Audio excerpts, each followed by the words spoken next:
When Jake Holland stumbled upon the listing, he thought it was a scam. Ranch for sale, $1. Buyer must inherit all existing conditions. Jake was no stranger to odd jobs or strange deals.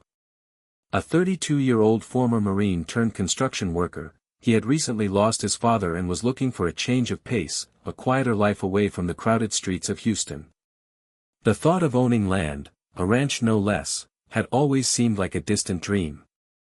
But here it was, offered for the price of a candy bar. Intrigued, Jake drove 6 hours north to the sleepy town of Maple Creek, Texas. The land was rugged but beautiful, vast fields of golden grass, an old barn leaning against the wind, a weathered 2-story farmhouse standing alone like a forgotten memory. Jake met the notary on site, a tired-looking man who spoke in short, clipped sentences. The old owner passed. Left no heirs. Local ordinance says it has to change hands to keep the county from bulldozing it. You sign the papers, you own it. Just, be ready for the conditions. What kind of conditions? Jake asked, raising a brow. The man just shrugged. You'll see. And with that cryptic farewell, Jake signed on the dotted line. $1. Ownership transferred. No take-backs.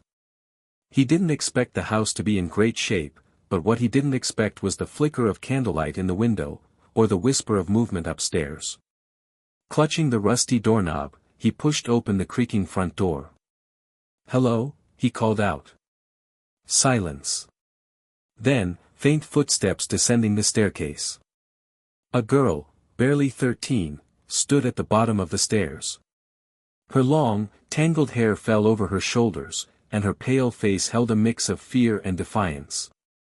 You're not supposed to be here, she said, clutching a worn teddy bear. Jake froze. Neither are you. Who are you? She straightened her back. My name is Lily. This is my house. Jake's throat tightened. She was barefoot, her clothes patched and thin, and her eyes, sharp and haunted, told him she'd been surviving, not living. What do you mean this is your house? My grandma used to live here. When she died, no one came. I didn't tell anyone. I've been here since. Jake swallowed hard. How long ago was that? Almost 2 years. Jake didn't sleep that night. He gave Lily the bed and sat on the sagging porch with his thoughts and the stars. How had no one noticed? No family, no social services, no school. How could a child live so invisibly? In the morning, he tried calling CPS, but something about it felt wrong. Lily wasn't just a case number, she was a fighter, and she'd clearly survived worse than a leaky roof and empty cupboards. Still, she needed help. He brought her food from town, fixed the stove, cleaned the place up, and took her to a nearby doctor under the guise of a family friend checkup. No ID. No school records. She was a ghost in the system. Jake decided to be the man who saw her. Over the weeks that followed, they fell into a quiet rhythm. Jake would fix the fences, repair the old truck, and cook simple meals. Lily would read books she found in the attic, sketch flowers on scrap paper, and slowly, so slowly, begin to trust him. One evening, Jake asked the question he had been afraid to ask. Why didn't you leave? She stared out the window before answering. This place was the only thing that ever felt like home. My mom left me with Grandma when I was 5. Never came back. When Grandma got sick, I tried to take care of her. But after she died, I didn't want to go into foster care. I've heard the stories. Jake felt a lump rise in his throat. You shouldn't have had to do that alone. Lily shrugged. Alone is better than afraid. One day, while rummaging through the barn, Jake found an old photo album. Inside were pictures of Lily as a toddler, smiling, riding a pony, blowing bubbles. Her mother was there too, looking young and beautiful. The last photo was dated 2014. After that, nothing. He asked Lily if she wanted to find her. She shook her head. She didn't want me then. Why would she want me now? But Jake wasn't convinced. He sent letters to old addresses, posted online, contacted shelters. No luck.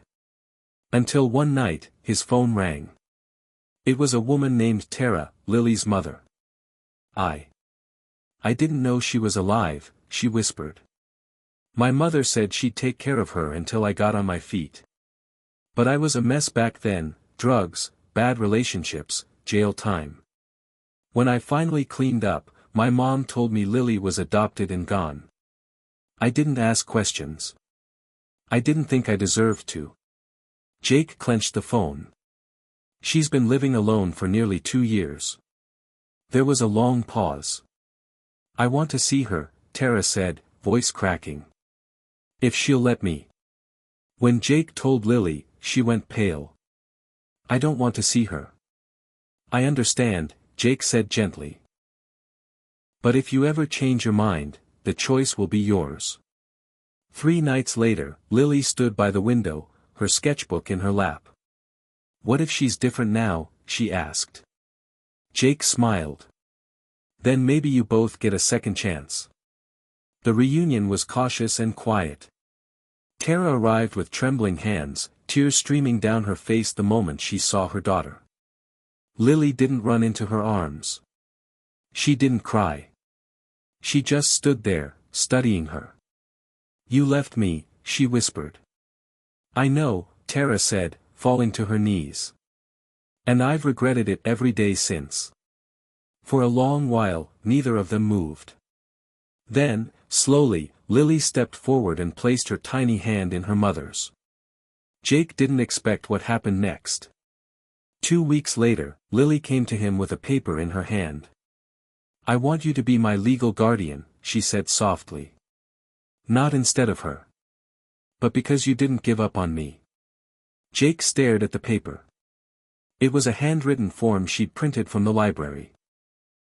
His eyes welled up. You saved me, she said.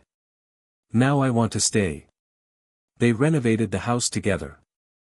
Jake used his construction skills, and Lily, who turned out to be a brilliant designer, sketched out plans.